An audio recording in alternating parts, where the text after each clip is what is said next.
Morning, everyone. I will be giving an update for our project review, which is the sentiment of this project is to provide data-informed service design opportunities for people mobility. So, given the previous project was afraid this one on people focus, and I'll present 4 case studies from like the teams. So the kudos goes to all the incredible work that the student team has put together. We have a larger team here, and each of them have kind of brought together their unique insights of their geographical region, etc. I do want to dedicate this talk to our colleague Jim Liu, who was involved very early in the first several years, and he's still dear to this, and his legacy continues to live on with the involvement of the Alabama team and the project. Okay, so I like starting off with this tale of two neighborhoods element where you can envision that if you want to be in a connected community, you think about like a neighborhood where everything is accessible. You are in the center of it. The classical name is the 15-minute or 5-minute neighborhood where you can reach to hospitals, healthcare, your workplace, or your recreation activities within reach around it. And when you contrast this with the typical neighborhoods we see in the rural Southeast, we see the geographical scope and the sparseness, which brings its own unique challenges. The specific challenges that come with it are there are fewer accommodations for unique travel preferences, there are limited travel modes to travel, there are insufficient routes of poor infrastructure in place, and finally limited opportunities because the several of them are missing out there. So when we think of it from a planning and the service design perspective, we bring the lens, especially in urban planning, transport planning, accessibility has emerged as a way to sort of measure the system performance. Formally defined, it's like if we have travelers living in one area wanting to reach an opportunity using a mode, it's defined as the ease with which you could access the valid opportunity to meet your unmet need. And if you think about it, like it fundamentally depends on how many opportunities you can reach. So low accessibility can happen from fewer opportunities or if you have poor modes. And at a very abstract level, you can put them on two axes and you can see that a disconnected community either is the one where there are fewer modes and as well as fewer opportunities. In contrast, a 15-minute neighborhood is somewhere on the top right. This is an approximation, knowing that accessibility is such a nuanced, you can kind of disaggregate it, and now we are very interested in temporal accessibility, which is critical piece, but it still kind of helps us get an abstract idea of what we are trying to understand. And you can then bring the lens of all types of deserts that exist in our literature. So you can think of food deserts where there are limited food opportunities, medical deserts where with limited healthcare opportunities, transit deserts where transit is not available for you to reach opportunities, and in parallel to this session, there's a talk on delivery deserts where freight vehicles cannot deliver to regions. So the notion of all of these terminologies to kind of name and quantify and perhaps help agencies address the core issue of the lack of access that exists in these regions. So now when we bring the modeling perspective to the space, we can take a lot of variety of suites of models. The one that I like referring to is the Manhattan Floating Body Framework. It has a flavor of travel demand and activity-based models you may have seen, but it starts with like having a good model for the activity for the individuals that generates the demand, and then you kind of interact with the performance part or the supply side and study the equilibrium properties of the system if you so have the rules form, which then inform the system flows, which then influence the decisions that agencies make on the supply side or the users make on the location side, on where to choose to live or do activities in the first place. So within this framework, we also know that the transport infrastructure is a silo. It does interact with other primary infrastructures in place as well as the secondary infrastructure, and access is kind of central to this all. Like we cannot separate just transport infrastructure because secondary infrastructure location is kind of tied to this. So the project's focus is on like how can we study accessibility or improve accessibility outcomes using transport models. And we are kind of focusing on three like central questions. Like A, can we improve the way we quantify accessibility in our regions, especially in the Southeast? B can be explained why the excess is the way it is and how it might change with interventions. And C, how can we systematically can improve it. And all the work that we've done over this project and hopefully continuing on in the next couple of years are tied to these core questions.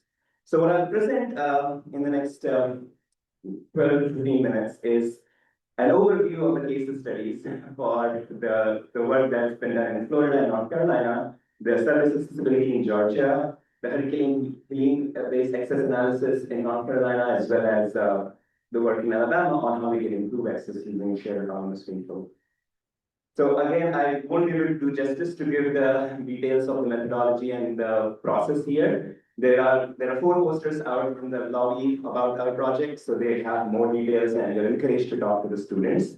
My goal will be to give you like a takeaway, what did we learn that we did not know before, and that's hopefully can inform us in our future. Okay, so let's start with the first case study, which is on Florida and North Carolina healthcare accessibility. Here, we firstly we have the layers for where hospitals are, where healthcare facilities are, and we can measure access to them using different quantification tools. Our goal was to see does macroscopic versus microscopic measures, do they help us improve the quantification of how the level of accessibility that exists, as well as how can we quantify the disparity that exists in rural regions such as Florida. So here is one example for let's say here's the North Carolina's map, and this is one of the census tract. And let's say there's one hospital in one of the corners. We are looking at the census tract as well as the small parcel data sets that North Carolina really has made available. And I believe it's the case with other states as well. And for each parcel, we have a clue of the type of whether it's a residential parcel or it's some other land use involved in it. And our goal is to kind of quantify how this macro measures vary. So we have a suite of 4 ways of measuring access. So first option, which is sometimes commonly done in measuring accessibility, is to assume that the population lives at the centroid of your tract and say that, okay, what is the access from this centroid triangle to the nearest hospital? It is a good measure, it is easy to calculate, scale for the entire US, but it is likely a poor estimate, probably because you can see that population lives a little bit away from the centroid, at least in this case. So we can improve this by perhaps doing maybe a slight improvement, average of that view of all the residential parcels, and then assuming what is the access to the nearest hospital from there now. And this can slightly improve, but it can still be disaggregated further. So in the third option, we now measure the accessibility from each parcel centroid to the nearest hospital. And this, again, is possible now with the advancements that have come up in our field through scalable computations at network level. In our work, we use the R5 tools developed by researchers, and as well as their pipeline R5I and R5R. And if you haven't used it, they are very powerful way to kind of quickly estimate one-to-all shortest path times. And just to give you an estimate of time involved, like to run it for the entire North Carolina one-to-all shortest path, it just takes about a minute. Which compared to if you write your own extra code, it will be slower, much slower than that. And then the last but not least, our team in Florida was also able to build LiDAR data tools. Now brings that each residential area is a building which has certain height, so it has different population living in it. So can we weight the population in the space as well? So what we are trying to do is to what extent do one option improve the access quantification over the other? The findings are not surprising, but I think there are some parts to highlight. This is the pipeline of all the data sets that went into it, the tools which are open source, and our paper plus source code is available. Okay, so first finding is that spatial disaggregation causes larger inaccuracies, especially in rural counties. So this graphic is showing all the options and the measure for each option and how clearly we expect that option 3 and 4, which are more accurate, to be we have a benchmark. But we are seeing how worse can option 1 and option 2 be if we use them in larger scale. We do observe that in rural counties, the census tracts are larger, so you should not be relying on centroid alone. So that's helpful insight. We also tied the inaccuracies with compactness scores of the geography. So this is again used in the election gerrymandering studies literature, where if let's say like a tract is like one, let's say the ocean island, which is kind of stretched out, it's very less compact. Versus if you have a perfect circle, it's a very compact shape. So these scores, Foxy-Popper and Schwarzberg, measure the compactness of geography, and goal was to kind of correlate to what extent does having a more compact census tract improve the accuracy. And this again, finding is not surprising that we do see that higher the compactness, lower is the error, because centroid is a better representation of where the population is distributed. So that again is another takeaway that maybe in future we do want to look at how the shapes of those census tracts and geographies are laid out. We did look at the fourth option, which was the LiDAR-based building population estimate. We couldn't scale it for the whole non-coronavirus case study because it's very computationally intensive. So we only did it for one county, urban and rural. We found that it does improve the estimate population weighted accessibility estimate, but the trade-off associated with the time and computational resources may not be significant unless you have a good amount of RAM and GPU power to kind of scale it. So that's the takeaway there. Okay, so that was one of the case study that if you are a planner or decision maker, you do want to look at, especially in rural areas, work with more disaggregate measures. Then building on this study, we did look at, okay, in the previous work, we were assuming people are trying to go to perhaps the nearest or second nearest location.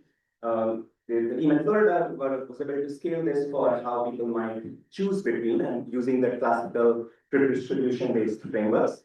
So the team brought compared gravity and radiation models for how people might choose between which location to go to around the hospital, which is a function of the attractiveness of those values.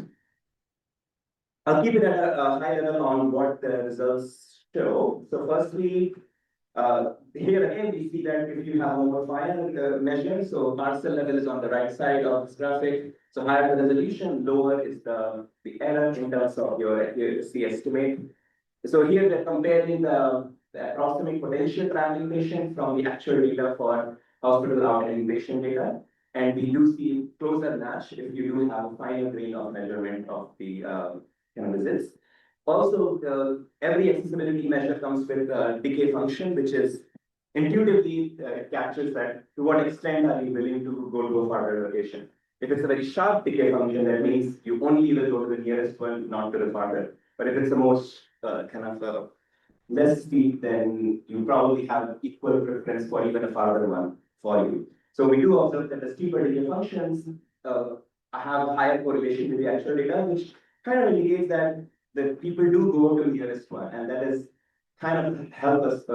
I mean, even though our intuition might say that people don't always go to the nearest one, it is strongly correlated though that people often prefer to going to the nearest grocery store or hospital. Okay, and then the team did compare this. For the whole all the rural counties. RAO stand for rural access areas of opportunity in Florida. We do observe one of non-central RAO in Florida has poorer accessibility, only 18% areas can be reached, versus South Central has better. So all these metrics again are part of the poster, as well as I encourage to follow up with our work. The goal was, bring all these kind of quantified metrics into one place to give a scale of how worse things are in rural areas. Okay, so then I guess the limitation of this study, which we're trying to address now, is the temporal variability piece. So that's what I've underlined. The other piece that we are trying to do in the next step is to think from a perspective of how can opportunities be brought to people using these mobile options. So mobile clinics have been around for some time, and kind of mobile like banking options, mobile food banks, etc. So these opportunities can be brought to people. It can also improve access. For the second case study, the focus was on addressing service access in Georgia between pre-pandemic to post-pandemic years.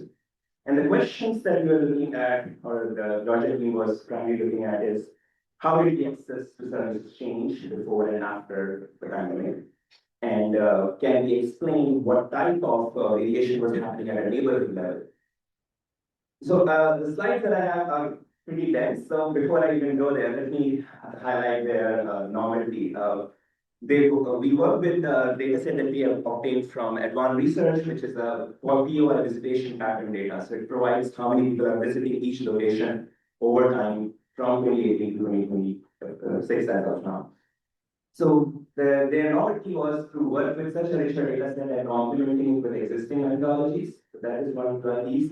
Second piece was this cross geography, like the way the census tracts are defined has adjusted by after every census. So how can you scale the measures that were done before with the newer census block group definitions? I think that's another novelty. So as I said, the core goal was to combine data sets, use unique methodologies. The bulk of it was some machine learning model. The goal is to explain why the access is low before and after. And using these series of predictive models like random forest, XGBoost, CatBoost, the team was able to explain why the access was the way it was.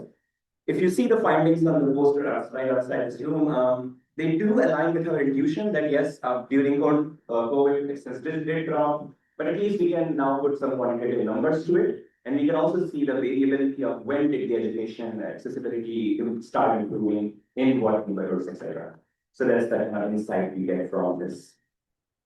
The team has also extended this analysis using more graph neural network-based models, as well as focusing on unique healthcare type of consideration. So this one is looking at different categories of healthcare, including, let's say, prenatal healthcare versus regular versus urgent healthcare, and how can you explain access to each of them with the variability. Again, you're encouraged to visit the poster after Lynn or James if they are around for giving more details.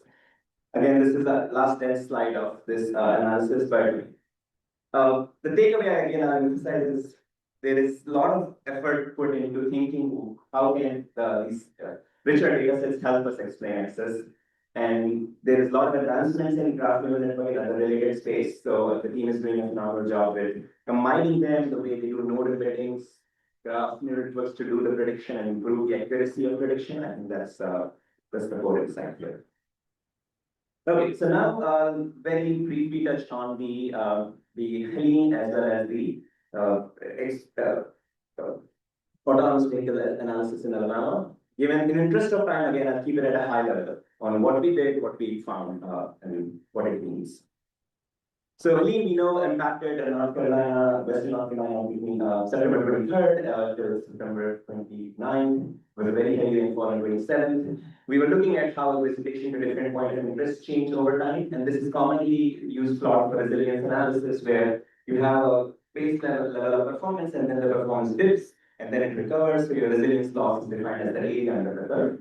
So the goal was to look at all the points of interest in the Western North Carolina area, including and combining with ancillary data sets of where the road closures happened, as well as how the visitation pattern varied for each location, as well as the elevation data. And then we used first we did a basic statistical analysis for what was the mean number of visits to points of interest before and after. We did see a decline after the hurricane. This is obvious because people either were not traveling or the road were disrupted, so they weren't able to travel. The second finding around this was how do we quantify it? To what extent did hurricane recovery happen? And this again, we use the time series data sets for visits and use the area under the curve to quantify what, how. So we predict this would happen time series, the red chart, and then compare it to the actual time series and use the area under the curve to make a prediction of how well the recovery happened.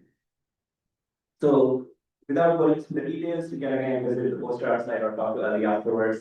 The goal here was how to use these data sets to make a prediction model, which is we tried series of time series models, and I believe the lowest one was 2 times Fn, which is Yeah, and one of them is through Amazon, one of them is through Google. They are the kind of state-of-the-art time series models. Second finding, maybe as a takeaway, was that this is again goes as a kudos to the North Carolina DOT efforts. We didn't find any significant difference in terms of whether accessibility improved in one county over the other. Actually, all counties showed, so on the y-axis is the area under the curve. So they are all statistically similar to an extent that we do see that it was a very well distributed attention effort across the state to help recovery. We are trying to benchmark it against other disasters to see whether the same consistency holds, but that's the goal. I won't go in the details of this plot, but I will say that we now have an explanatory variable model for what variable explains recovery more than the other. Industries specific characteristics do play a role, as well as I think the popularity before rainfall also plays a role. And I guess just as a takeaway on the title slide, education POIs experienced the sharpest decline, mainly because schools were closed, so it aligns with the intuition. But healthcare POIs actually had highest variability, some hospitals having more visits after the leave versus some were completely cut off. And administrative waste management and real estate POIs saw overall net increases as well. And to close off, the last study by the Alabama team, this has again a tremendous modeling work to understand how can we improve access now using mobility services. So the team has built agent-based models to evaluate how can shared autonomous electric vehicles firstly understand how can where should the charging infrastructure be placed to improve access, plus how can it improve access around the unique counties and locations around this region. Again, without going into super nitty-gritties and details, the takeaway was they have built a series of models. I guess there are two studies. One is on looking at infrastructure assessment for shared autonomous electric vehicles, and the other one is on the agent-based models. So maybe besides the takeaway, there was that we find that the spatial variations are overall valuable information, and I think there are the team has, in the paper, if you read, which is published in Transport Policy, it has some unique insights on what are policy implications for these local variations that we do observe.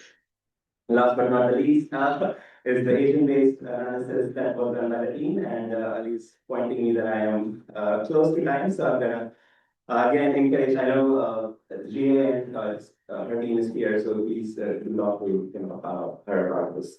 So to wrap up, as I said earlier, we are our project is focused on how to improve access, and we are doing some new work in this space. I'll leave us with some of the open questions we are addressing, which is on how to work with mobile units, and and how can bring all these kind of some elements in each of the space. So this is my last slide. Okay, so I'll stop here and be looking forward to the final session. Thanks.